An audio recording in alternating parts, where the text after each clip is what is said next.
Bonjour tout le monde et bienvenue à cet épisode de ma série sur les fêtes et jours spéciaux de l'année. Alors le premier épisode de la série, c'était un maquillage basé sur le thème de la Saint-Valentin. Si vous ne l'avez pas vu, je vous mets le lien juste ici. Je vous invite à cliquer dessus pour le regarder. Et puis sinon, aujourd'hui, ça va être un maquillage basé sur le thème de la Saint-Patrick, cette fête des Irlandais que l'on célèbre en mars.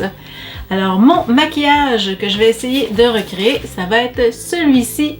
C'est un maquillage lugubre, donc en plein dans mes cordes, des choses que j'aime beaucoup faire. J'y suis allée évidemment avec du vert parce que ça reste que c'est la Saint-Patrick. Et je me suis basée sur ce design-là au niveau de l'or des farfadets.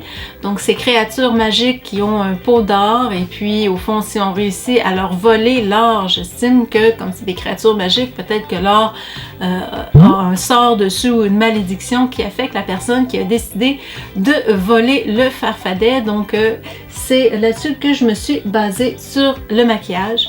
Je vais essayer ici au niveau des yeux de recréer le même effet de yeux creux que j'ai fait pour un maquillage de poupée l'année passée en 2021. Alors bref, c'est ça. Et puis pour m'aider lors des photos finales, je me suis fait un petit accessoire pas compliqué, c'est de l'or des farfadets justement. Donc c'est des pièces de 1$ en chocolat. Et puis j'ai tout simplement collé un petit papier carton sur chaque côté avec une colle à bâton et j'ai peinturé le tout avec de la peinture acrylique. Donc voici ce que ça me donne. J'ai environ 16 pièces comme ça de fait. Donc ce qui est bien après, c'est que vu que ça n'a pas touché du tout au chocolat, parce que le chocolat reste bien emballé, bien, je vais pouvoir manger les pièces d'or comme récompense pour avoir réussi le maquillage. Alors, bien, sans plus attendre, on va y aller avec le maquillage de la Saint-Patrick. La toute première étape pour mon maquillage, c'est évidemment de mettre la couleur de base, donc le vert forêt. J'en ai mis au niveau du front et aussi au niveau des yeux. En fait, au niveau des yeux, ça me donne un petit effet bandeau à la Tortue Ninja que je trouve vraiment joli, mais qui ne durera pas longtemps. Parce qu'après avoir mis la peinture, bien, je vais tout de suite aller l'estomper avec une petite éponge que je vais avoir préalablement mouillée un peu avec un vaporisateur à l'eau.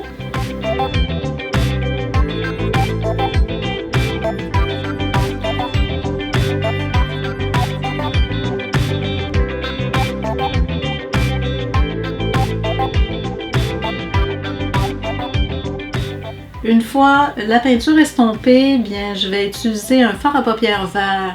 Question d'essayer d'uniformiser le plus possible la couleur de base et en même temps, ça va aider à fixer la couleur.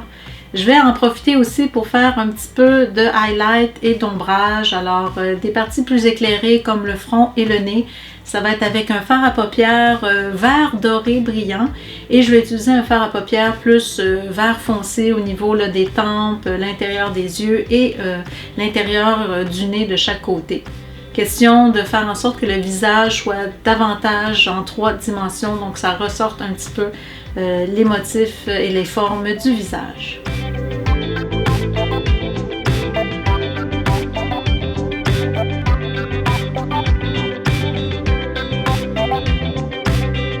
Je me rappelle plus c'est quelle musique qui passait à la radio à ce moment-là, mais j'étais vraiment dedans, donc ça devait être une très très bonne musique.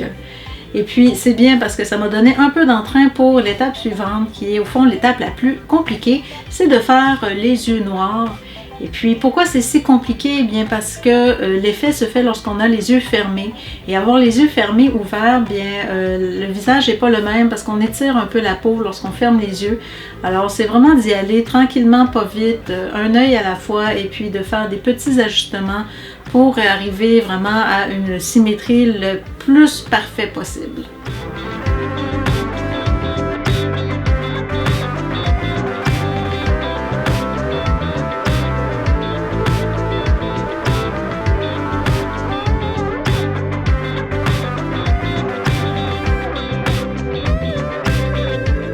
Une fois qu'on est satisfait avec la symétrie, bien on touche plus à rien. On est rendu maintenant à l'étape du fard à paupières noires. Question de mettre le noir le plus mat possible.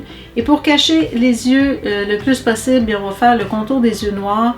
Et on va aussi mettre les cils de la couleur noire pour les cacher vraiment le plus qu'on peut.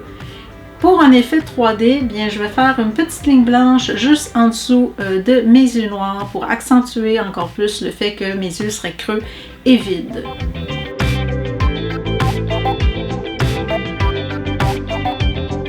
Pour ce qui est du coulis d'or, bien j'ai oublié une étape avant de le faire. J'aurais dû prendre mon spray fixatif et fixer vraiment toute ma base vert et noir avant de mettre le jaune, parce que le jaune est pas mal plus pâle que les deux autres couleurs et comme je ne l'ai pas fait, bien les couleurs avaient tendance à se mélanger un peu. J'y suis allée avec plusieurs couches de jaune pour essayer de pallier à mon erreur, mais la prochaine fois, ça serait à y penser.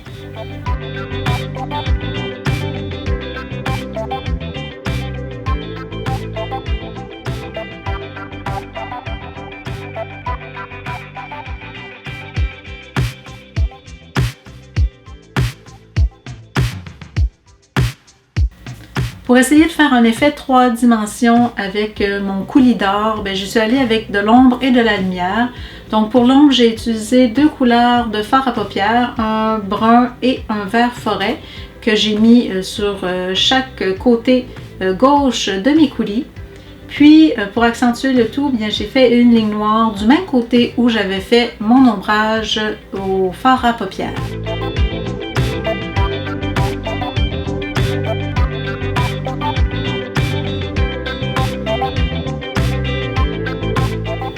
Puis finalement, pour le petit éclat de lumière, bien j'ai mis quelques touches de peinture blanche au niveau des gouttes de mon coulis pour accentuer un effet 3D.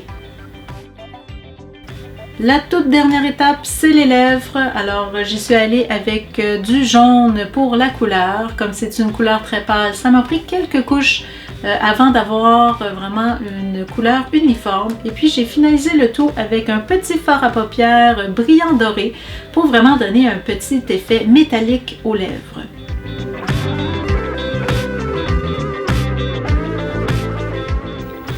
Alors voici le maquillage terminé. Alors j'ai essayé de faire un petit effet 3D pour le coulis d'or liquide qui me sort des yeux. Et je pense avoir quand même bien réussi la symétrie au niveau des yeux.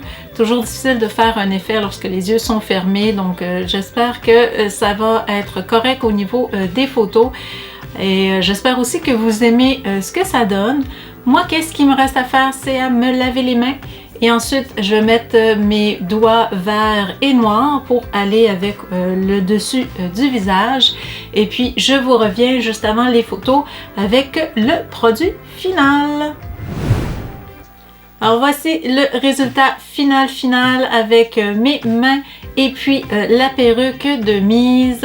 Alors j'espère que vous aimez ce que ça donne. Donc mon maquillage inspiré de la Saint-Patrick et de l'or maudit des Farfadets. Alors si oui, n'hésitez pas à cliquer sur le bouton j'aime et je vous invite aussi à vous abonner à la chaîne pour voir d'autres contenus de ce genre-là. Alors moi, je vais aller prendre quelques petites photos souvenirs et nous, on se retrouve bientôt pour une prochaine vidéo. Bye bye tout le monde!